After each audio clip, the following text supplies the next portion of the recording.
Hey everybody, it's Eric, your local historian, and we're back at the Bradford House today with Beth Woodard.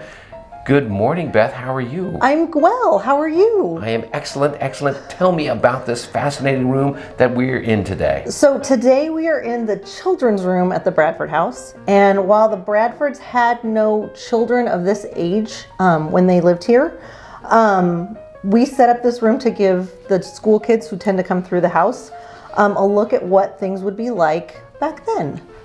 So we have, when they were born, we have an old farmhouse crib that was recently donated. It comes from an old farmhouse in Kansas so we kind of placed it from the early 1900s or even late 1800s. It was used for many children from one of the families in the area, and they were done with it and wanted it to come to a good place instead of going to the dump, and so we took it in because it made a great piece to put in the room and talk about. So there's all kinds of pieces that have history like that we try to keep going here at the house. And so this particular room and the different items that you have is geared towards kids what age? Obviously a crib is an infant. True. All the way up to what age? I would say late early teenage years, 10, 12 years old. Okay.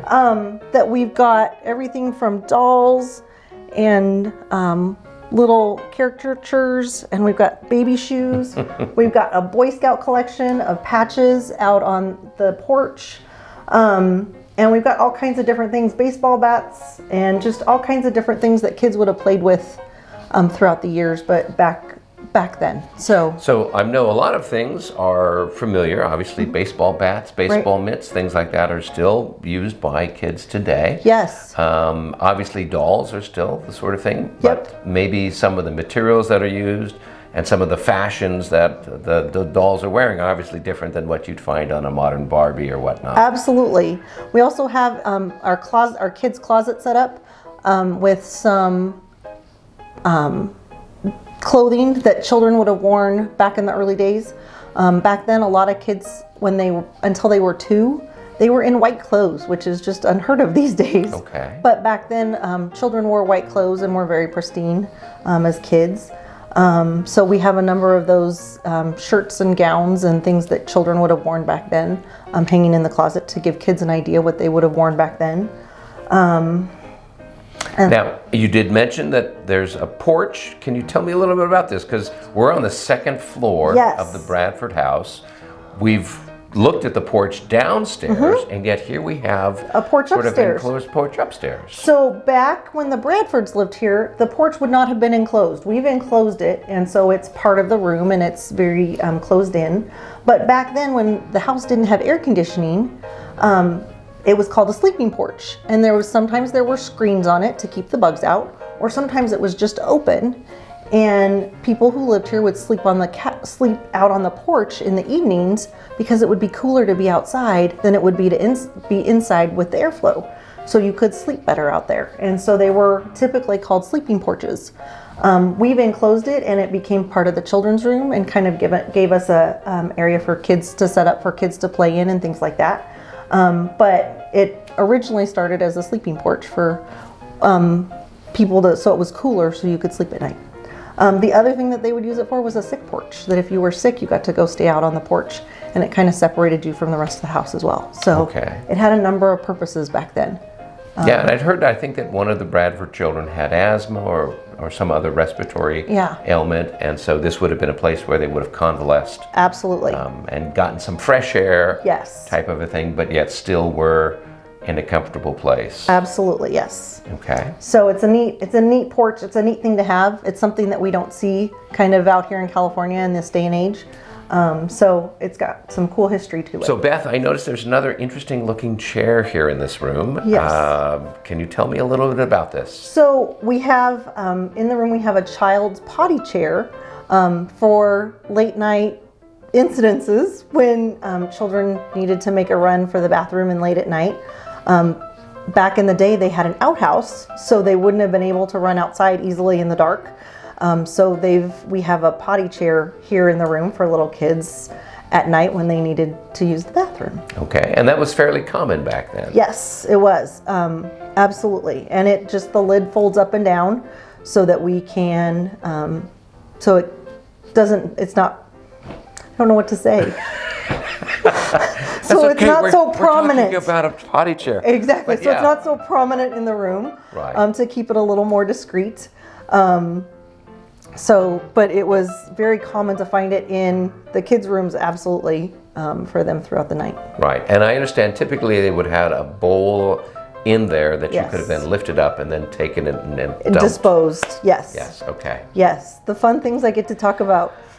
Well, and so this is part of it because, we're used to modern conveniences. All of our houses have, bathroom and running water and all these other things. And then thinking about, well, it's only been, 100 years since a lot of these innovations happened. Absolutely. And we then need to appreciate that as well as understand the ingenuity of people back in the day to figure out how to take care of all of that. Absolutely. And along those lines, we have behind us, these are gas lines that Mr. Bradford had piped throughout the house so that they would have, you would attach a light to it and be able to have lighting throughout the house instead of having to carry a candle to every room.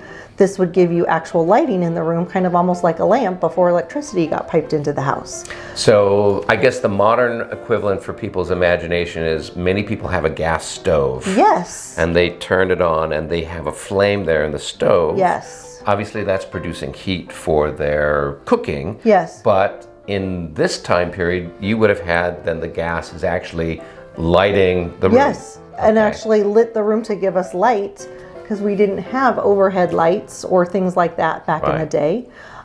So he was very innovative in doing things like that too. So it was it's exciting to still see parts of that throughout the house. Right. And so with something like that, just like with your stove at home, you want more light, you turn up the gas. Yes. There's more fuel coming in, it makes a brighter light. Yes. If you want to turn it down at night, you would then turn down the knob. Or turn it off completely. Or turn it off. Okay. Yeah, or turn it off completely. You wouldn't leave light on, because gas is expensive, so you wouldn't want to waste it just to leave it on while you're sleeping. Right. So now, that's what someone like the Bradfords have. Right. They are rather well-to-do in the area. Yes. What type of equivalent would somebody in the town or maybe the agricultural workers that are They would working just the have projects? candles.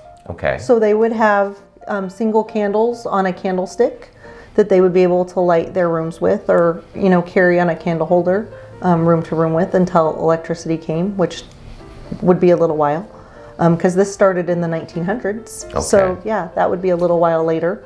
But the workers or the town or other people may just have a single candle or multiple candles that they would light to light a room. Or a lantern, kerosene lantern or something like that absolutely. was popular then too. Yeah. Okay, very good. Now, are there any other items that you'd like to sort of highlight while we're here? So another one of the toys that we have in the children's room we have some old dolls. And originally dolls started out that they were muslin made and stuffed with just porcelain extremities. And then you would dress her so you wouldn't see the muslin. And then she has, porcelain hair that's painted. And so this one is a really old doll. And then they graduated to ones more like this that have the porcelain face. They started putting real hair on them. But again, they still have just the porcelain extremities with a muslin base or stuffing based for their bodies.